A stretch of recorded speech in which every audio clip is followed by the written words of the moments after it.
Hello everyone and welcome to Easy English Chat. My name is Tom and I am so happy you are here with me today. In today's episode, we're going to talk about something very important for all English learners. We are going to talk about vocabulary. Do you ever learn a new English word and then one day later you forget it? You think, oh, what was that word again? If this happens to you, please do not worry. You are not alone. This is a very, very common problem. Today I will give you 4 simple and easy tips to help you stop forgetting words and start remembering your new vocabulary. Are you ready? Let's begin. First, I want to tell you something important. It is okay to forget words. Everyone forgets. Even native English speakers forget words sometimes. Forgetting is normal. Think about your brain like a muscle. You know the muscles in your arms or your legs. If you want strong muscles, you need to exercise them. If you don't exercise, your muscles become weak. Your memory is the same. When you learn a new word, you need to exercise that word in your brain. If you don't use the word, your brain thinks, this word is not important, and it lets the word go. It forgets. So our goal is to show our brain that the new words are important. We need to remember them. How do we do that? Let's look at our first tip. Tip number 1. This tip is very simple. Write it down. Yes, it's that easy. Get a special notebook just for English words. Let's call it your vocabulary notebook. When you learn a new word, don't just listen to it. Open your notebook and write it down. But don't just write the word. Do 3 things. First, write the new word. For example, the word beautiful. B-E-A-U-T-I-F-U-L. Second, write the meaning of the word in your own language. This helps you understand it quickly. Third, and this is very important, write a simple sentence in English using the word. For beautiful, you could write, the flower is beautiful, or the music is beautiful. This sentence gives the word a home. It gives it context. It helps your brain understand how to use the word. The physical act of writing with a pen and paper really helps your brain to remember. So, get a notebook. Okay, are you ready for our next tip? Tip number 2 is very fun. Use pictures. Our brains are amazing, and they love pictures.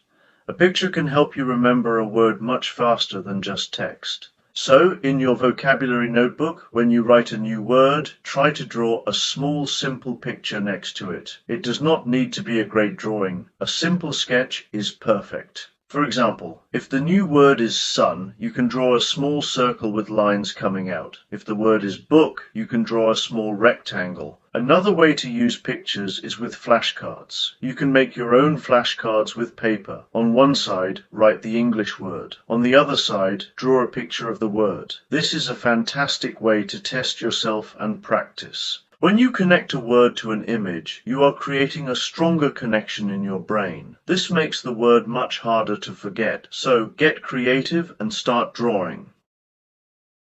All right, let's move on to tip number 3. This one is very easy and you can do it anywhere. Tip number 3 is say it loud. When you learn a new word, it's not enough to just see it. You need to hear it and you need to say it. Your mouth and your ears are powerful tools for learning. So, when you learn a new word, say it out loud 5 times. Let's try with a new word. How about delicious? It means something tastes very good. Let's say it together. Delicious, delicious, delicious, delicious, delicious. Good job. Now, let's say our example sentence out loud. This apple is delicious. Saying the word and the sentence helps you practice pronunciation, and it helps the word stick in your memory. Don't be shy. Find a quiet place and practice speaking your new words. Your brain will thank you for it. And now we have our final tip. Tip number 4. This one is the most important tip of all. Are you ready? It is use it or lose it. What does that mean? It means if you don't use your new vocabulary, you will forget it. You will lose it. Remember our muscle example? We have to exercise the words. So how can you use your new words? There are many ways. Try to use 1 or 2 new words every day. You can make a sentence and say it to yourself, or you can write it in a diary. For example, today the weather was beautiful. If you have a friend who is also learning English, you can practice together. Try to have a short conversation using your new words. Speaking with a partner is one of the best ways to exercise your vocabulary. Now, I want to share a bonus idea that builds on this. Instead of just learning single words, try learning chunks. A chunk is a group of words that are often used together. Think of them as phrases or expressions. For example, instead of just learning the word interested, learn the chunk interested in. This is because we say, I am interested in music, not I am interested on music. Learning the chunk helps you use the word correctly. Another example could be good at. You say, she is good at playing the piano. Learning this chunk helps you avoid common mistakes. When you review your notebook, look for these chunks and practice them together. This will make your English sound much more natural. Let's talk a little more about reviewing because it's so critical. Many people use something called a spaced repetition system, or SRS. It sounds complicated, but the idea is simple. It's a smart flashcard system. An app shows you a new word, and then, after you've learned it, it waits a while before showing it to you again. Another powerful technique is to connect new words to your own life and experiences. This creates a strong personal link, making the word much more memorable. When you write your example sentence, don't just write, "The flower is beautiful." Instead, write about something real for you. For example, my mother's garden has beautiful roses, or I saw a beautiful sunset yesterday. When you attach a word to a real memory or feeling, it becomes part of your story and you're much less likely to forget it.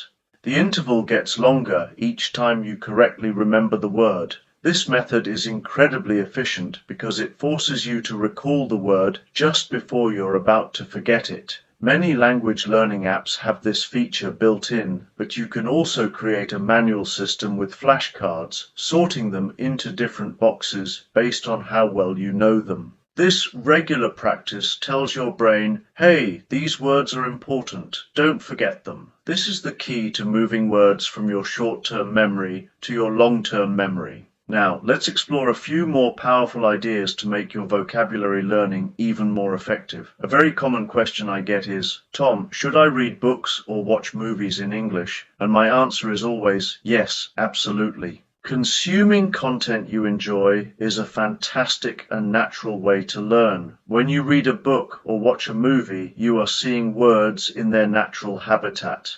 This is called learning from context, and it's incredibly powerful. Instead of just memorizing a word from a list, you see how it's used in a real conversation or story. This helps you understand its meaning on a much deeper level. Okay, that was a lot of information. So let's do a quick recap. What are our 4 easy tips for remembering vocabulary? Number 1. Write it down. Get a notebook and write the word, the meaning, and an example sentence. Number 2. Use pictures. Draw a simple picture or use flashcards to connect the word to an image. Number 3. Say it loud. Practice saying the word and your example sentence to help with memory and pronunciation. And number 4. Use it or lose it. Use your new words every day and review your notebook every week. Learning a new language is a journey. It takes time and it takes patience. Please be kind to yourself. It's okay if you forget. Just try again. With these tips, you will start to see that you remember more and more words. You can do it. That's all for today's episode of Easy English Chat. Thank you so much for listening. I hope these tips were helpful for you. Keep practicing and I'll talk to you next time. Goodbye.